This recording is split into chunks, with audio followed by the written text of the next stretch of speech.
नमस्कार, मैं सुनील कुमार। दोस्तों, आपका स्वागत है आपके अपने YouTube चैनल हेल्पिंग हैंड्स पर। जो चैनल पर पहली बार आए, चैनल को सब्सक्राइब कर लें, लाइक कर दें, शेयर कर दें, क्योंकि इस चैनल पर ऑल ओवर इंडिया में जो भी गवर्नमेंट्स जॉब आती है उनके बारे में आपको अपडेट दी जाती हैं।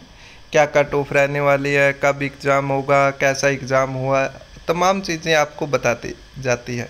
तो आज हम इसी कड़ी में बात करते हैं जो चंडीगढ़ एडमिनिस्ट्रेशन के अंदर आपकी जेबीटी टीचर की पोस्ट आई थी 396। उसके बारे में हम कंप्लीट नोटिफिकेशन से लेकर के आपकी ज्वाइनिंग और वेटिंग लिस्ट तक की इस वीडियो में बात करेंगे। वीडियो 4-5 मिनट की हो सकती, थोड़ी सी लंबी, तो आप इस वीडियो को लास्ट तक पूरा देखें ताकि आपके सारे डाउट क्लियर हो जाए। तो सबसे पहले हम पोस्ट के बारे में बात करते हैं। देखिए, इसके अंदर आपकी जनरल की 179, ओबीसी 94, एससी 84, ईडब्ल्यूएस 39, टोटल आपकी 396 पोस्ट है। इसी में से आपकी 16 पोस्ट फिजिकली हैंडीकैप्ड स्टूडेंट्स के लिए थी और 39 आपकी एक्स सर्विसमैन के लिए। यानी कि अगर हम बात करें 55 पोस्ट आपकी हॉरिजॉन्टल रिजर्वेशन में चली गई। हॉरिजॉन्टल रिजर्वेशन का मीन्स है कि जो ये 55 पोस्ट है ये आपकी 396 पोस्ट में से जाएगी। अगर ये आपकी 396 पोस्ट में से जाती तो आपकी पोस्ट रहती 341, यानी कि 341 पोस्ट है वो आपकी कैटेगरी वाइज है। अब अगर रिजर्वेशन की बात करें तो आपका जो पर्सन विद फिजिकल डिसेबिलिटी या पर्सन विद डिसेबिलिटी है उसका आपका 4% कोटा है, और अगर आपकी बात की जाए ईएसएम की तो 5% सीट, यानी कि प्रत्येक कैटेगरी में आपकी 9% सीट है, जो यानी कि 9% सीट है वो आपकी हॉरिजॉन्टल रिजर्वेशन में जाएगी। उसके अलावा जो पोस्ट बचेगी वो आपकी कैटेगरी को मिलेगी। तो चलिए अब हम बात करते हैं जो एडमिनिस्ट्रेशन ने, चंडीगढ़ एडमिनिस्ट्रेशन ने जो एक कट ऑफ जारी की है, उस कट ऑफ के अकॉर्डिंग कि कितने कैंडिडेट का उसमें सिलेक्शन होगा, कितने वेटिंग में आएंगे और कितने ऐसे कैंडिडेट होंगे जिनकी सिर्फ डीवी होगी और उनको निराश होना पड़ेगा कि उनका नाम फाइनल लिस्ट में नहीं आया। तो चलिए हम एक बार लिस्ट देखते हैं, लिस्ट के अकॉर्डिंग एक एक पॉइंट को समझेंगे। तो देखिए, सबसे पहले अगर हम जनरल कैटेगरी की बात करें तो जनरल कैटेगरी में आपकी 179 पोस्ट है विदाउट हॉरिजॉन्टल रिजर्वेशन, और 179 की आपकी 1.5 यानी कि 1.5 गुना कैंडिडेट को बुलाया गया है, जो लगभग आपके इतने ही बैठते थे। और ये जो कैंडिडेट है 276, ये आपकी जो लिस्ट है इसमें आप देख सकते हैं जो लास्ट रैंक है वो आपका कैंडिडेट 276 है और उसके मार्क्स आपके 93, यानी कि 93 मार्क्स में जिस कैंडिडेट का रैंक 276 है उस तक बुलाए गए हैं। अब अगर हम बात करें कि जनरल की पोस्ट कितनी, जो प्योर जनरल कैटेगरी को मिलेगी, यानी कि ईएसएम और पीडब्ल्यूडी के अलावा जो जनरल कैंडिडेट को मिलेगी वो एक आइडिया है कि इतनी पोस्ट है। तो जो लगभग 160 पोस्ट यानी कि 160 पोस्ट तक आपकी जो जनरल कैंडिडेट को मिलेगी, यानी कि 160 कैंडिडेट आपके जनरल के भर्ती होंगे इसमें 179 पोस्ट में से लगभग 160 कैंडिडेट। तो अब अगर हम 160 कैंडिडेट की बात करें और डीवी के लिए 276 है, क्या सभी का सिलेक्शन होगा? जी नहीं, ऐसा नहीं होगा। हम मान के चलते हैं कि 160 कैंडिडेट में से कुछ कैंडिडेट ऐसे होंगे या तो जिन्होंने ऐसे ही अप्लाई किया होगा, यानी कि वो जेबीटी के फाइनल ईयर में होंगे, कुछ की ग्रेजुएशन कंप्लीट नहीं होगी, एक दो कैंडिडेट ऐसा भी मिल जाएगा आपको जिसने बीएड किया है लेकिन जेबीटी दिखा दी, लेकिन ज़्यादा नहीं मिलेंगे क्योंकि ओवरऑल पूरी भर्ती में काफ़ी मिल जाएंगे। लेकिन अभी ये थोड़े से कैंडिडेट है, यानी कि 276 है, इनमें से आपके ज़्यादा नहीं मिलेंगे। हो सकता है कोई विदाउट सीटेट मिल जाए, ऐसे लिख दिया हो। ये तमाम चीज़ें करते हैं बच्चे एग्ज़ाम में बैठने के लिए और फिर वो अच्छे मार्क्स भी ले जाते हैं। तो ये हमारी जनरल बातें हैं, यानी कि आपकी 160 पोस्ट के लिए अगर हम मान के चलें तो आपकी 160 में से हम 200 तक के रैंक को सेफ मान सकते हैं। 200 से भी थोड़ा सा कम ही मान के चलिए, अगर 200 होगा तो आप कहेंगे कि ज़्यादा हो रहा है। 190 तक, यानी कि जिसका रैंक 190 तक है वो कैंडिडेट सेफ है। अब आप देख सकते हैं 190 कहाँ पे आ रहा है। अगर हम इसमें जनरली बात करें 190 रैंक की तो ये आ रहा है आपका 95.25 तक। जो ये अभिषेक उज्ज्वल, एक दो कम ऊपर नीचे हो सकता है, ये नहीं कि मेरे को पूरा ही पता है, लेकिन एक जनरल आइडिया आप भी सोच सकते हैं इसी अकॉर्डिंग। ये आपका 95.25 यानी कि 95.25 तक या 95 प्लस वाला कैंडिडेट हमारा सेफ होगा जनरल कैटेगरी में। उसके बाद बात करते हैं वेटिंग लिस्ट की। तो देखिए चंडीगढ़ एजुकेशन डिपार्टमेंट में वेटिंग लिस्ट आएगी, लेकिन अब टोटल पोस्ट 396 है। उस पर ये नहीं कि वेटिंग में 50 कैंडिडेट या 40 कैंडिडेट आ जाएंगे, ऐसा नहीं होगा। वो मुश्किल से 10 से 15 कैंडिडेट आएंगे, क्योंकि अगर किसी को अच्छी अपॉर्चुनिटी मिलती है, अभी टीजीटी में हो जाएगा या पीजीटी में हो जाएगा, हरियाणा टीजीटी में हो जाएगा, सिर्फ वही कैंडिडेट छोड़ के जाएगा। अदरवाइज़ बहुत अच्छी जॉब है, कोई मतलब छोटी पोस्ट के लिए इनको छोड़ के नहीं जाएगा।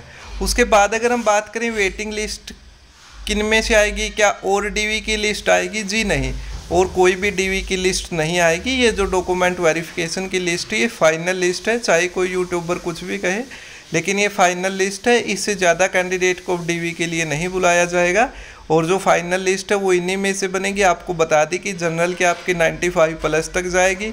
उसके अलावा चलिए अब दूसरी कैटेगरी की बात करते हैं। चलिए जल्दी जल्दी देखते हैं। अगर एससी की बात की जाए, एससी के आपकी टोटल 84 पोस्ट है, और 84 पोस्ट के लिए आपके देखिए कितने कैंडिडेट बुलाए गए हैं। 84 का अगर 1.25 टाइम्स करें 135, लगभग आपके 135 कैंडिडेट बुलाए गए हैं डॉक्यूमेंट वेरिफिकेशन के लिए। तो 135 में से आपका कितने रैंक तक फाइनल सिलेक्शन होने की उम्मीद है? तो इसी में अगर हम बात करें 100 रैंक तक आपका फाइनल सिलेक्शन होने की उम्मीद है, यानी कि 80.75 या 80.50 तक आपका नंबर आ जाएगा, यानी कि 100 या 102-4 रैंक तक आपका आ जाएगा। उसके बाद हम बात करें ओबीसी के बारे में, तो ओबीसी की कट ऑफ और पोस्ट देखिए आप। ओबीसी के आपकी 94 पोस्ट और 94 पोस्ट के अगेंस्ट आपके 209 कैंडिडेट बुलाए गए हैं।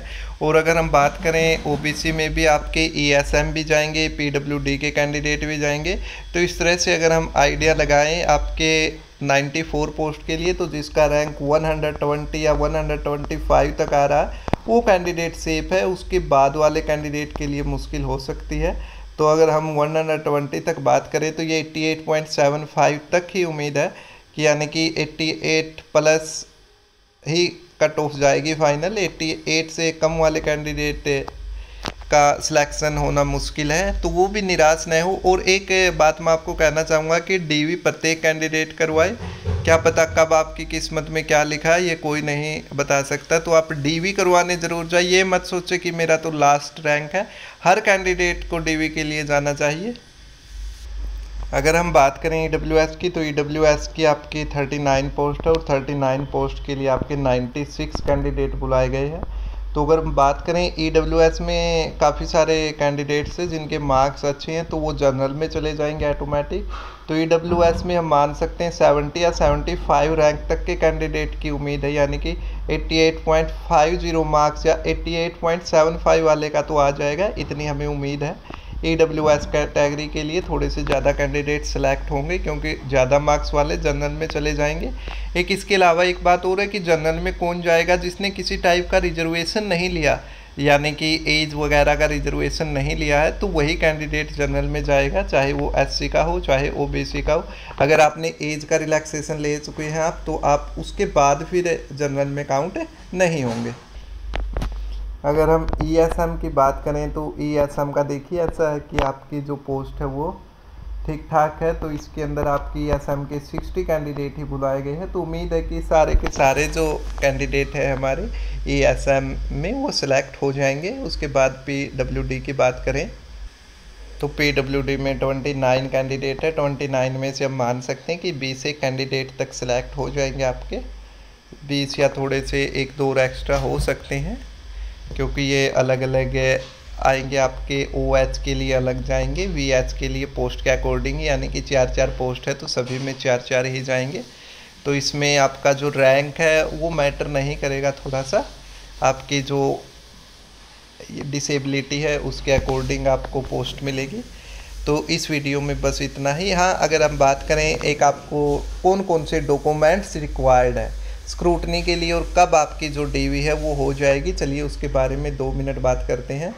तो देखिए जो आपके मेन डॉक्यूमेंट है वो जो आपके सभी क्वालिफिकेशंस के डॉक्यूमेंट चाहिए। जैसे आपका 10th की मार्कशीट चाहिए, अगर आपके पास सर्टिफिकेट है 10th का तो वो भी साथ लेके जाइए। 12th की मार्कशीट और सर्टिफिकेट अगर है तो देखिए जो CBSE बोर्ड है या कुछ अदर स्टेट बोर्ड है वो सर्टिफिकेट भी प्रोवाइड करते हैं 10th और 12th का। कुछ जो बोर्ड है वो सिर्फ आपकी मार्कशीट देते हैं, जैसे हरियाणा बोर्ड। तो यहाँ पे आप मार्कशीट है वो भी सफिशिएंट है, दोनों चीज़ें तो आप दोनों लेके जाइए। 12th के बाद आती है आपकी ग्रेजुएशन। यहाँ पे जो डेट ऑफ बर्थ का प्रूफ है उसमें आपकी 10th की मार्कशीट ही चलेगी। उसके बाद आपकी ग्रेजुएशन के बाद आपका CTET के बाद आपका JBT या ETT या DLED जो भी आपके एरिया में बोला जाता है JBT कोर्स को, वो डिप्लोमा चाहिए।